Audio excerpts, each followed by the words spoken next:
Assalamualaikum. Di video kali ini Aca mau share tentang pemeriksaan fisik kelenjar tiroid. Happy watching.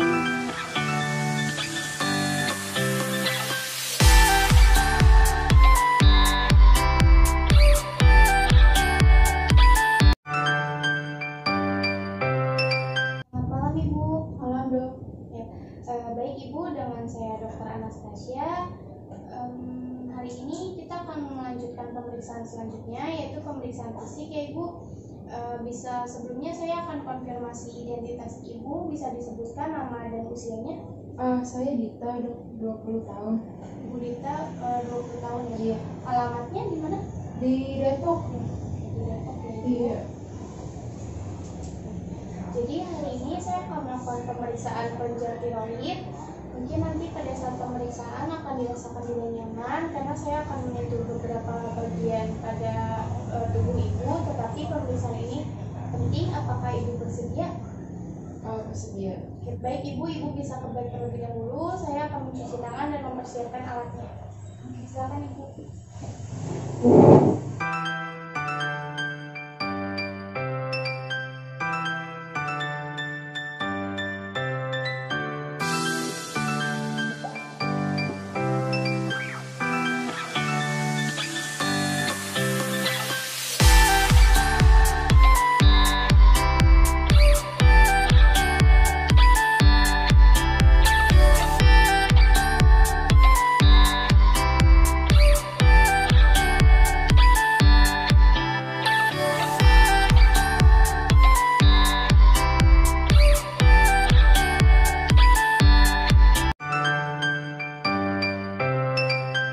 Selanjutnya, saya akan melakukan pemeriksaan BCS dan atau keadaan umum pasien dan juga tanda-tanda vital. Kemudian, yang pertama-tama juga saya akan memposisikan diri di sebelah kanan pasien. Yang pertama, saya akan memeriksa keadaan umumnya dulu. Di sini respon mata pasiennya bisa membuka dengan baik. Ibu bisa tahu ini sedang ada di mana? Di ruangan rumah sakit ya, Dok? Ya, baik Ibu. Kemudian respon suaranya atau respon verbalnya juga baik. Kemudian Ibu bisa angkat tangannya ke atas, turunkan lagi Ibu. Bisa angkat kaki kanannya Ibu. Oke, turunkan lagi.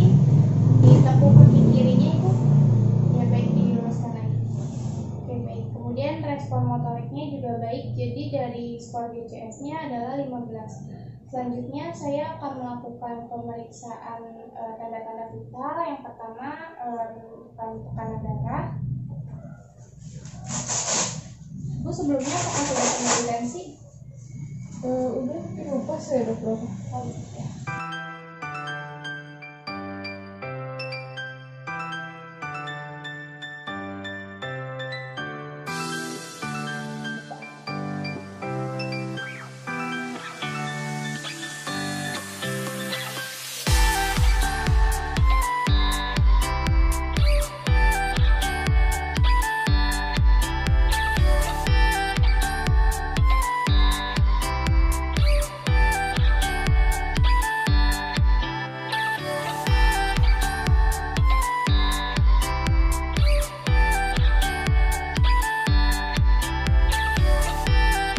Setelah selesai melakukan pemeriksaan keadaan umum dan tanda-tanda vital pada pasien, selanjutnya adalah pemeriksaan status gizi. Untuk tata cara dan juga tahapan pemeriksaannya, bisa kalian lihat lagi pada video di YouTube channel ini yang berjudul Pemeriksaan Antropometri dan Penilaian Status Gizi. Baik Ibu, selanjutnya saya akan memeriksa status generalisnya, dimulai dari kulit Ibu. Ibu bisa letakkan tangannya di atas meja. Oke. Di sini dari lengannya, jari-jarinya lengkap ya Ibu. Kemudian tidak ada perubahan warna kulit. Kemudian tidak ada sikatriks atau bekas luka, dan saat dipegang ini kulitnya juga tidak terlalu lembab atau tidak terlalu kering. Selanjutnya, Ibu bisa mengikuti gerakannya seperti ini. Ya, pada saat pasien menyatukan kedua jarinya tidak tampak kelainan seperti kelabing kelenjar. Sudah Ibu. Oke. Ibu, kalau saya boleh tahu, karena Ibu kan sekarang penghijab ya, biasanya itu Ibu rambutnya itu rontok atau enggak? Mungkin rontok dikit sih kok. Ya. Apakah Ibu merasa ada kebotakan di area rambutnya? Oh enggak sampai gitu Enggak sih. ya? Apakah rambut Ibu mudah patah? Kayaknya enggak sih Dok. Oke, baik Ibu. Selanjutnya saya akan memeriksa pada daerah matanya, diinspeksi dulu pada bagian mata. Di sini tidak tampak kelainan bola mata, juga bentuknya simetris. Kemudian saya coba distribusi alisnya ya Ibu. Oke, maaf ya. Sini distribusinya baik dan tidak rontok. Kemudian bisa dilepas kacamatanya Ibu. Di sini dilihat konjungtivanya anemis. Selanjutnya saya memeriksa untuk gerak bola matanya ya Ibu. Jadi nanti Ibu bisa melihat ujung beban ini, ikuti gerakannya, tapi dengan bola matanya saja, kepalanya tidak ikut gerak Ibu. Mulai ya Ibu.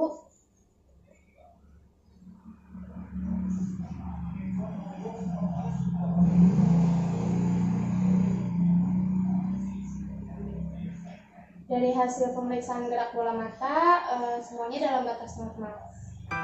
Pada saat pemeriksaan mata, jangan lupa untuk menilai ada tidaknya eksoftalmus atau proptosis, edem periorbital, retraksi kelopak mata, atau kelainan lain seperti lid lag, baggy eye, Geoffroy sign, von Graff sign, Mobius sign, Stelwach sign, Rosenbach sign, Griffith sign, dan Boston sign.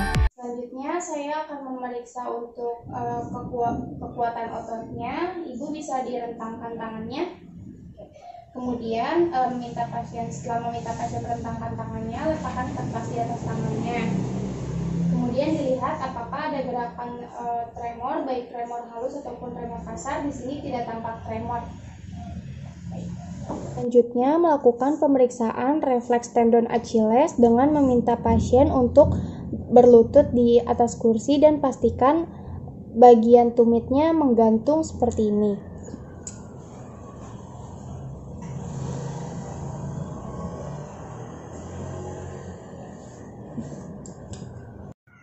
Pada pemeriksaan tendon Achilles, perhatikan gerakan dorsofleksi dan plantar fleksi yang akan timbul pada saat tendon Achilles diketuk.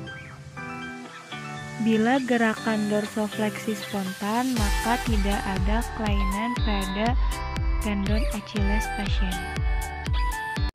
Baik Ibu, selanjutnya saya akan melakukan pemeriksaan status neurologis dan juga psikiatri, yaitu dengan cara melakukan tes daya ingat.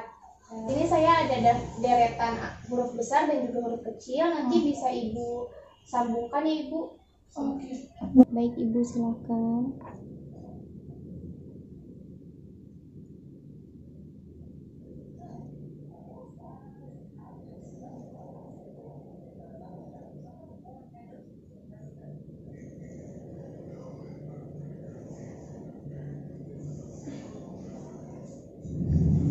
Sudah Dok.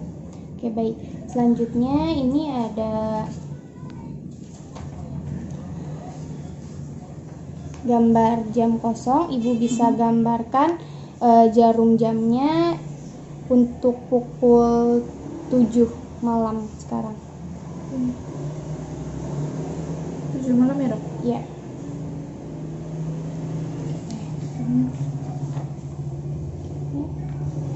Baik.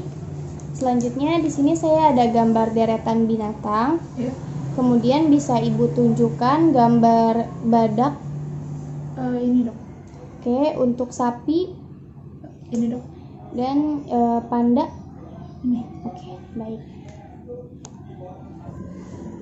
Baik Ibu Dita, tadi untuk tes daya ingatnya sudah selesai dilakukan ya Ibu. Sepertinya tidak ada kelainan atau gangguan pada daya ingat Ibu. Baik Ibu, selanjutnya saya akan melakukan pemeriksaan pada status lokalis di daerah leher untuk kelenjar tiroidnya. Sebelumnya saya akan melakukan pemeriksaan dengan cara inspeksi terlebih dahulu.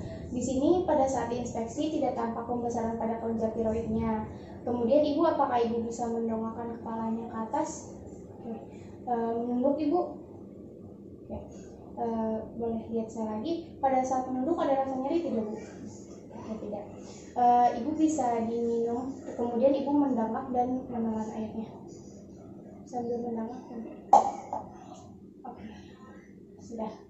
Pada saat pasien menelan air, terlihat pergerakan tulang rawan atau cartilago pada area leher pasien. Baik, selanjutnya saya akan melakukan pemeriksaan palpasi.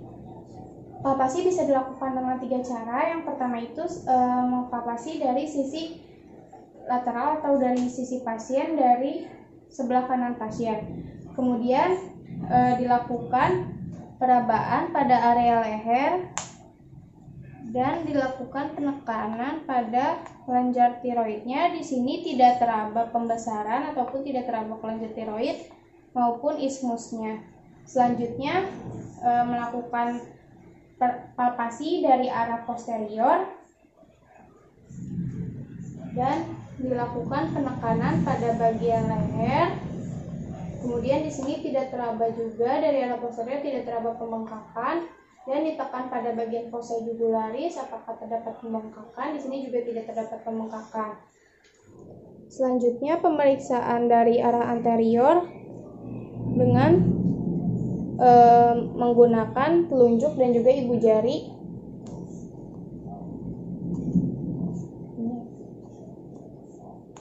Dan tidak teraba pembesaran. Selanjutnya melakukan perkusi untuk bagian tiroidnya. Di sini tidak terdengar redup. Bila terdengar redup, kemungkinan ada massa pada kelenjar tiroid. Selanjutnya melakukan pemeriksaan auskultasi untuk mendengar apakah ada bunyi bruit atau tidak.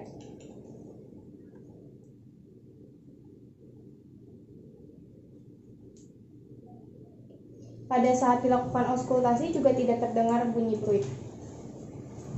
Pada pemeriksaan status lokalis, jangan lupa juga untuk melakukan pemeriksaan pada kelenjar getah bening di area leher.